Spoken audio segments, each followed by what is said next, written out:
Hi guys, I am back with another video, and this is part of our series on pockets. Cynthia, my creative assistant, did a really great essay on the history of pockets and sort of the feminist history of pockets and why we have them and why we don't have them. And we want to do a series on different kinds of pockets, how to make different pockets, how to add pockets to your clothing.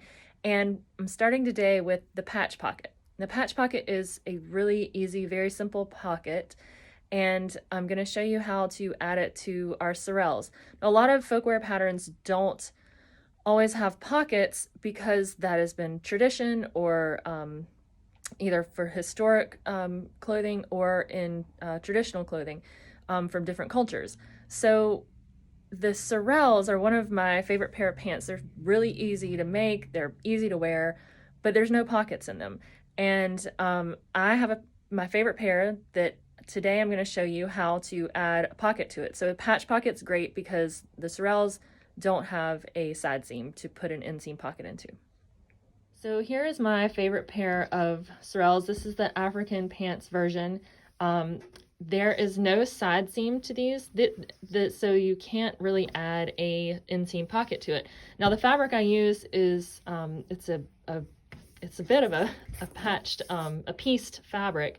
I believe I got it from Marcy Tilton Fabrics, and I really love it. It's just a really fun pair of pants. They're really comfortable, but I am missing having a pocket in them. So today I'm going to add a patch pocket to each side of the pants, and this is just a really easy pocket. You can add it to clothes after you've made them. You can add different kinds of shapes of a patch pocket, so all of that is in the blog. But it's just a great and easy pocket to make.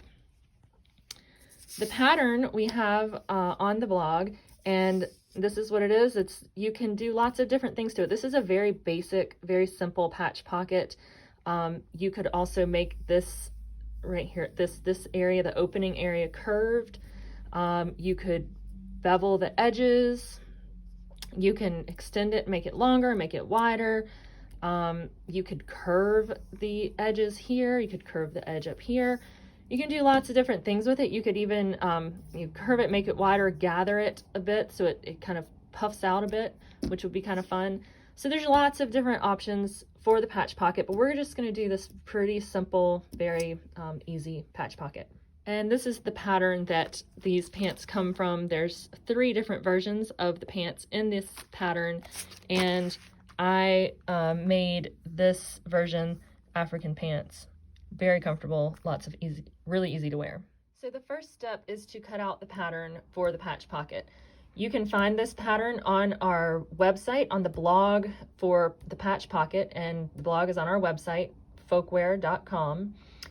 So you cut the pocket out, and you can see there's folkwear, we always use a 1/2 inch seam allowance. So there's a 1/2 inch seam allowance along the edges and an inch allowance on the opening. This is so that you can fold it twice to finish the opening to have a clean finish there. So after you cut out the pocket, you will cut out 2 pockets from your main fabric.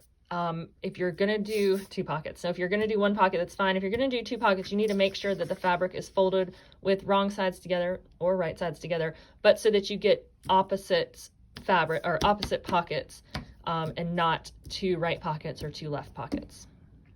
So here I have cut out my 2 pockets for right pocket or left pocket, and the first thing I do is finish the seams on all edges. So you can see that I just serged the edges of my pockets. I serged the opening edge. Now this is so that I can just turn under 1 time and stitch, but it's really a nice finish if you want to turn it under twice, so a 1/2 inch and then another 1/2 inch and stitch it down. So that's the next step, is to turn under the opening edge and stitch it down. I've now stitched the openings down, and I'm going to now turn under each edge by 1/2 inch and press it. So all of the edges that will be sewn to the pants will now be pressed under each seam allowance pressed under by 1/2 inch, and that will get it ready to put on the pants. So I've now pressed under all the edges that are not the opening edges. And couple of little tricks. I usually do one edge and then the next edge and then the next edge so that they overlap. And that can help reduce bulk. If you need to trim a little bit, you can do that on corners. Another trick, for the openings, especially since it's on the bias, it's probably not a bad idea to stay stitch the opening. It can keep your shape of the opening that you want, I guess, more precise. I tried on the pants and decided where I wanted to place the pocket, and I used a chalk just to mark where I wanted the top and the sides to be. This is a good idea to make sure that you're going to be placing your pocket where you want it to go on your pants or on your dress or whatever you're adding the patch pocket to.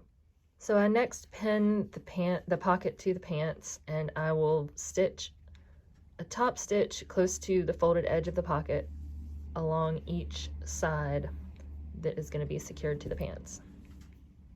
At the corners of the pockets, leave the needle in down and pick up the presser foot to turn the corner and keep going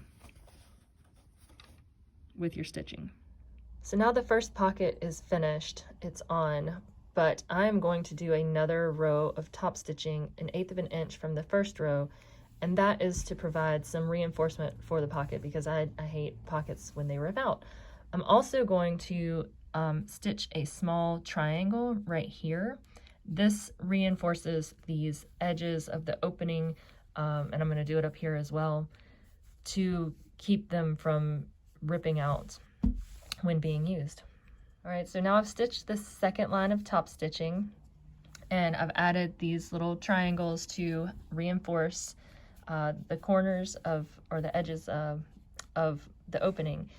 You can add triangles, squares. You can just bar tack, which is stitching really tightly and close in an area right here. Any of those will also reinforce the patch pocket opening edges. So now I have both pockets stitched on. One little hint I will give too is that I use, when I do top stitching, I increase my stitch length to 3 or 4 just because I think it looks a little bit better and a little smoother. But this is done, I'm finished. Now I've got pockets on my pants.